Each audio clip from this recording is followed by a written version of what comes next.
My baby's father is demanding to use my child as therapy for his grief-stricken wife who just lost her own kid. My 6-year-old daughter Katie was conceived after a drunken one-night stand with a man named Jeff. He was never involved after I told him I was pregnant and actually wanted me to terminate the pregnancy, but I decided to raise my child alone since I had enough money to raise her without child support for the whole pregnancy. In the first 4 years, Jeff was not in the picture on my mother's recommendation. I did send him pictures and invited him to special events, but he always replied he had no interest in my daughter. 2 years ago he reappeared and began demanding parental rights. When I didn't do what he wanted, he sued and was told no, he was not getting parental rights. He was given the offer to pay child support and then we can revisit giving him actual rights, but he has refused. He has the money much more than me, but he refuses. I still offer to let him see my daughter in a casual manner, with no child support needed, with the agreement that anything legal, medical, or educational will not involve him.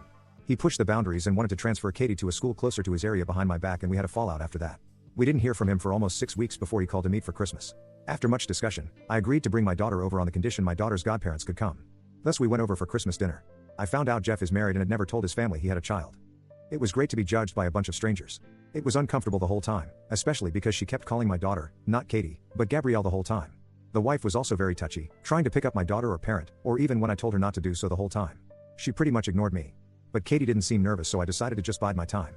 I hit my limit when my daughter said she needed the bathroom and Jeff's wife. "Oh, Gabrielle, you need a potty. Let mommy change you." My daughter hasn't worn diapers in a while now and she's more than capable of going alone to the bathroom. I immediately told her to stay away from my daughter and that we were leaving. The woman started wailing that I was kidnapping her baby girl and tried to lunge at me. Her in-laws got in the middle and held her, consoling her and saying that we weren't leaving and for her to calm down like she was the victim. At that point, I just glared at Jeff and told him he better explain or I would be calling the police. He asked me to speak in private in another room and that I could just leave my daughter with his parents. No way that would ever happen. Katie's godparents took her with them despite the wife having a full meltdown. Jeff and I spoke outside and he explained that he and his wife recently lost her daughter named Gabrielle due to cancer, and as I can only imagine it had caused some psychological issues to his wife. Apparently, he had the brilliant idea that having Katie pass as their lost child would help his wife without telling me, and that's why he wanted visitations and parental rights. He pleaded for me to leave my daughter with him for a little bit. I asked him what was his plan when his wife healed. His response was disgusting. "Well, I'll just send Katie back with you and it will be just like before."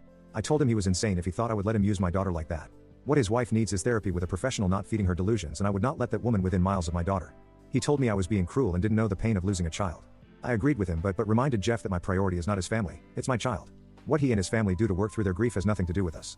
I also told him to call his lawyer because I'm making sure he never has contact with my child.